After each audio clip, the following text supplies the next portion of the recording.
வணக்கம் உறவுகளே, நான் தான் உங்கள் சிவஜெயன். இன்றைக்கு எங்கே நிற்கிறேன்னு பார்த்தீங்கன்னா கிளிநொச்சியில் நிற்கிறேன்.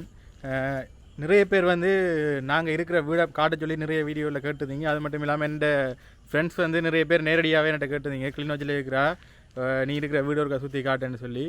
அது மட்டும் இல்லாமல் நாங்கள் இந்த வீட்டுக்கு 18,000 ரூபான்னு சொல்லி என் ஃப்ரெண்ட்ஸுக்கெல்லாம் சொல்லியிருந்தோம். உண்மையிலேயே இந்த வீட்டு வாடகை வந்து 18,000 ரூபா மாதம் கட்டி கொண்டிருக்கிறோம். நான் இப்போ எங்களோட வீட்டை தானே அந்த ஹவுஸ் டோர் மாதிரி சுற்றி காட்ட போகிறேன். முதல்ல வந்து இந்த வீடு எங்கே இருக்குன்னு பார்த்தீங்கன்னா A9 ரோட்டில் இருந்து நான் இப்போ கேமரா மற்ற பக்கம் மாற்றி காட்டுன்னு பாருங்கள். பார்த்தீங்கன்னா தெரியும், அதெல்லாம் A9 ரோட் இருக்குது.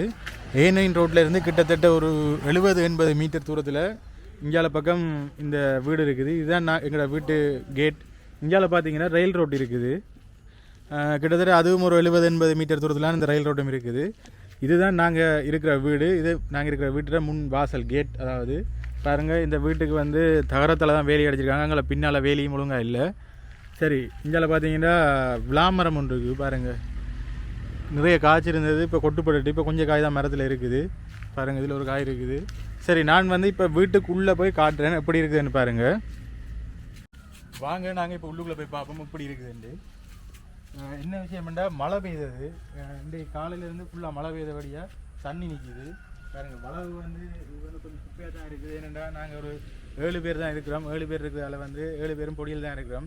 மற்றது எங்களுக்கு வந்து லெக்சர்ஸுக்கு போக வேண்டிய நேரம் எல்லாம் இருக்கும். அதால் வந்து எங்களுக்கு இந்த வளவை துப்புராக்கிறது வந்து டைம் குறைவாக இருக்கும். மற்றது வந்து லீவு நாள் கிடச்சுன்னா நாங்கள் வீட்டை போயிடுவோம். பாருங்கள், இங்கே ஒரு கிணறு ஒன்று இருக்குது. இந்த கிணறு பாருங்கள், இப்போ மழைக்கு வந்து தண்ணி வந்து மேலே வந்துட்டுது பாருங்கள். தண்ணி எப்படி இருக்குதுண்டு, தண்ணி வந்து பக்கத்தில் இருக்குது. இப்போ நிலமட்டத்திலேருந்து கிட்டத்தட்ட 1 மீட்டர் ஆழத்துலாம் தண்ணி இருக்குது. சரி, இப்போ நாங்கள் வந்து வீட்டுக்குள்ளே போய் வீடு எப்படி இருக்குதுன்னு பார்ப்போம். பாருங்கள், பக்கத்து வீட்டாக்கள் வாத்து கோழி ஆடு மாடெல்லாம் இங்கே தான் வந்து மேயும் இரவில்.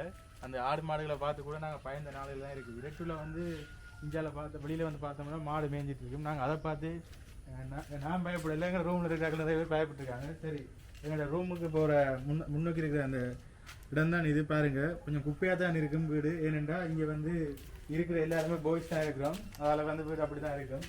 பாருங்கள், எல்லாரும் சைக்கிள் வந்து இந்த ரூமுக்கெலாம் வச்சு போட்டுருந்தாங்க. இந்தியாவில் பார்த்தீங்கன்னா வெளியில் ஒரு சைக்கிள் நிற்கிது. இந்த மேசையில் இருந்து தான் நாங்கள் படிக்கிறேன். நாங்கள் இந்த மேசையை பாருங்கள் எப்படி இருக்குண்டு. இது வந்து இப்போ எல்லோரும் படிக்கிறபடியாக லேப்டாப் கொப்பியல் எல்லாம் இதில் இருக்குது. கொஞ்சம் குப்பையாக தான் இருக்கும்.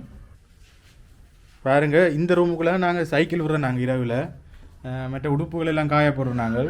பாருங்கள், இதில் ஒரு சைக்கிள் நிற்கிது. இங்கே சப்பாத்துகள் எல்லாம் கிடக்குது. கீழே பேக்கில் எல்லாம் கொழி வச்சுருக்காங்க. இந்த மேசை தான் நாங்கள் படிக்கிறதுக்கு பயன்படுத்துகிறாங்க கூட. நான் சொன்னேன் தானே, விளாமரம் காய்ச்சிருக்கு. இந்த பாருங்கள், ஒரு விளாம் பழம் ஒன்று கீழே விழுந்ததை எடுத்து வச்சுருக்காங்க. இந்த பாருங்கள், தாரா வந்து மேய்ஞ்சி கொண்டு இருக்குது. இதெல்லாம் பக்கத்து வீட்டாக்கள் தான்.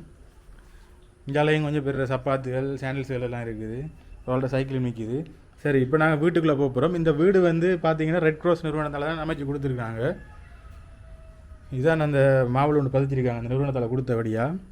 இப்போ நாங்கள் வீட்டுக்குள்ளே போய் பார்ப்போம் எப்படி இருக்குதுன்னு. வீடு வந்து குப்பையாக இருக்குமென்னு நான் ஸ்டார்ட்லேயே சொல்லிட்டேன். இதுலேயும் ஒரு மேசை இருக்குது. இந்த மேசையிலையும் இருந்து படிக்கிறாங்க. இந்த மேசைக்கு கதிரை எங்கன்னு கேட்காங்க. கதிரை வந்து பிளாஸ்டிக் கதிரை தான். அந்த பிளாஸ்டிக் கதிரை வந்து வேறு ரூமுக்குள்ளே இருக்கும். இதான் ஹோலுக்குள்ளே வந்து நாங்கள் அப்படியே ஒரு ஆள் வந்து நெட்டை வந்து அப்படியே கட்டி வச்சுருக்கார். ஏன்னா இது அவுத்து கட்டுறது கஷ்டம். ஏன்னா இங்கே நுழம்பு வந்து நிறைய இருக்குது. இரவில் வந்து படுக்கிறது வந்து சரியான கஷ்டப்படணும். அதால் வந்து நுழம்பு நெட்டை அப்படியே வச்சுருக்கார். பாருங்கள், வீடு எப்படி இருக்குண்டு. ஒரு ஃபேன் ஒன்று இருக்குது மேலே பாருங்கள். இரவில் இந்த ஃபேன் தான் கொஞ்சம் ஹெல்ப்பாக இருக்கும். சரி, இப்போ நாங்கள் வந்து சாமி அறையை காட்ட போகிறேன். பாருங்கள், இதுதான் சாமி அறை. இந்த சாமி அறைக்குள்ளே போய் பார்ப்போம் எப்படி இருக்குதுண்டு. பாருங்கள், முன்னுக்கு சாமி படம் இருக்குது. சாமி படத்துக்கு பக்கத்துலேயும் கொஞ்சம் கொப்பி புத்தகம் எல்லாம் வச்சுருக்காங்க. பாருங்கள், சாமி படத்துக்குள்ளே விபூதி சந்தனம் குங்குமம் எல்லாம் வச்சுருக்காங்க. பாருங்கள், இஞ்சாலையும் வந்து உடுப்பில் கொடி மாதிரி கட்டி போட்டு வச்சுருக்காங்க. இதில் தான் கிட்டத்தட்ட இந்த ரூமுக்குள்ள ஒரு 4 பேர் இரவில் படுப்பாங்க. அதால் பாய் வந்து அப்படி இருக்குது. இதுக்குள்ளேயே நெட் கட்டுவாங்க. ஆனால் இந்த ரூமில் வந்து பகல்லையும் இருக்கிறபடியாக நெட்டை கழட்டி வச்சுட்டாங்க. இதுதான் அந்த நெட். சரி, வாங்க, நான் மற்ற ரூமை காட்டுறேன். இது வந்து சமைக்கிறதுக்கு பயன்படுத்துவாங்க சமையலறை. பாருங்கள், சமையலறையும் கொஞ்சம் குப்பையாக தான் கிடக்குது. இதில் ஒரு மரத்தூள் அடுப்பு ஒன்று இருக்குது. இந்த மரத்தூள் அடுப்பில் தான் தேவையான முதல்ல வந்து சமைச்சு சாப்பிட்டவங்களாம். அப்போ அந்த சமைச்சு சாப்பிட்ட பாத்திரங்கள் தான் இங்கே இருக்குது பாருங்கள். இப்போயும் வந்து ஒரு 2-3 பேர் தேவை என்ன சமைச்சு சாப்பிடணும். பாருங்க இங்கே சிங்க் இருக்குது. இங்கால தண்ணி ஹீட்டரை அப்படியே தொங்க விட்டுருக்காங்க ஓப்பன் பண்ணி போட்டு. இங்கால வந்து இன்னொரு ரூம் ஒன்று இருக்குது. இந்த ரூமுக்குள்ளே வந்து 2 பேர் தங்குறவங்க இரவில். பாருங்கள் அவங்களோட உடுப்பு தான் இங்கால எல்லாம் கிடக்குது ஃபுல்லாக. இதுவும் ஒரு சின்ன ஒரு அறை தான். இந்த வீட்டுக்கு மொத்தமாக 18,000 ரூபா வாடகை வாங்குறாங்க. என்ன காரணம்னா இது வந்து அறிவியல் நகரில் இருக்கக்கூடிய அறிவியல் நகரில் ஏன் இப்படி வாடகை வாங்குறாங்கன்னு கேட்டால் காரணம் வந்து பக்கத்தில் கார்மெண்ட்ஸுகள், மற்றது வந்து பேங்க், சென்ட்ரல் பேங்க் இருக்குது. அது மட்டும் இல்லாமல் கேம்பஸ் இருக்குது. அதில் வந்து இந்த இடம் வந்து கொஞ்சம் விலைவாசியான இடமா தான் இருக்குது. பாருங்கள் இந்த வீட்டுக்கு பின்பக்கமும் ஒரு கதவு ஒன்று இருக்குது.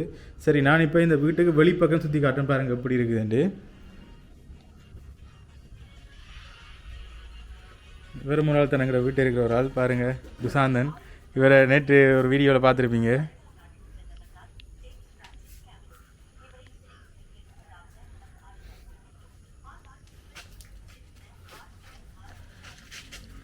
பாருங்கள் மழை பெய்தபடியாக கொஞ்சம் இருட்டு வந்து வெளிச்சம் வந்து குறைவாக தான் இருக்கும். இருந்தாலும் பரவாயில்ல, நான் வெளிப்பக்கம் சுற்றி காட்டும் பாருங்கள். வெளிப்பக்கம் இந்த வளவு கொஞ்சம் பெரிய வளவு தான். இதில் வேப்ப மரம், மற்றது மாமரம், அங்கால வந்து பாலமரம்லாம் இருக்குது. இந்தியாவில் பக்கம் பார்த்தீங்கன்னா பனைமரம் இருக்குது. பாருங்கள் 2 பெரிய பனைமரம் நிற்கிது. இதில் 2 பனைமரம் இதில் நிற்கிது. அங்காலையும் பனைமரம்லாம் நிற்கிது. அங்கால தோட மரம், அது மட்டும் இல்லாமல் தேசிக்காய் மரம்லாம் இருக்குது. பாருங்கள் இதில் வந்து பனம் பாத்தி போட்டிருக்காங்களோ அது வந்து அப்படியே புடுங்காம விட்டு, அது வீட்டுக்காரர வேலை தான், புடுங்காம விட்டு அப்படியே பனைமரமாக முளைச்சிட்டுது. இந்தியாவில் பார்த்தீங்கன்னா டாய்லெட் இருக்குது. இதுதான் மலசில கூடம். இங்கே இருக்க 7 பேரும் பயன்படுத்துகிறது இந்த ஒரு டாய்லெட்டு தான். சரி, அப்படியே அங்கால பார்த்தீங்கன்னா இதுதான் அந்த சாமியாரோட ஜன்னல். மேலே வந்து வீட்டுக்கு ஓடு பதிச்சிருக்காங்க. ஓடு அது வந்து மழை காலத்தில் கொஞ்சம் ஒழுக்கு தான், என்ன செய்கிறது, அட்ஜஸ்ட் பண்ணி போகிறோம். ஆனால் 18,000 ரூபா வாடகை வாங்குறாங்க. அதுவும் இன்னும் செய்ததே இல்லை. பாருங்கள் பின்னுக்கு ஒரு பாலமரம் ஒன்று நிற்கிது. நான் அங்கே பார்த்தீங்கன்னா தேசிக்காய் மரம் இருக்குது. ஒரு வீடியோவில் வந்து நான் அந்த தேசிக்காய் பானம் கரைக்கிறத வந்து அந்த தேசிக்காய் மரத்துலேருந்து ஆஞ்சி செய்து காட்டியிருப்பேன். பாருங்கள் இங்கால பக்கம் உடுப்பு துவைக்கிறதுக்கு 2 பைப் இருக்குது. இதுலேயும் நாங்கள் குளிச்சிருக்கிறோம். இதுலேயும் குளிக்கலாம். மற்றது உள்ளுக்குள்ளேயும் குளிக்கக்கூடிய ஒரு அமைப்பு தான் இருக்குது. நான் அதையும் உங்களுக்கு காட்டுறேன். பாருங்கள் இதுதான் அந்த மற்ற குளிக்கக்கூடிய இடம்னு சொன்னான். பாருங்கள் இதுக்குள்ளே ஷவர் இருக்குது. கீழே ஒரு சின்ன ஒரு பைப் இருக்குது. இதில் தான் குளிக்கிறோம் நாங்கள். அது மட்டும் இல்லாமல் இங்கே ஒரு வெளியில் ஒரு பைப்பும் இருக்குது. பாருங்கள் இது ஒரு பனை மரம் நிற்கிது. பாருங்கள் பக்கத்தில் இங்கே வேப்ப மரங்கள் நிற்கிது. இவ்வளோ தான் நாங்கள் இருக்கிற வீடு. ஒரு சின்ன ஒரு இடம் தான். ஆனால் இதுக்கு போய் 18,000 ரூபா வாடகை கேட்குறாங்க. ஒன்றுமே செய்யலாது. முதல் வந்து 15,000 ரூபா வாடகை கட்டுவாங்க. இப்போ வந்து 18,000 ரூபா ஆக்கிட்டாங்க.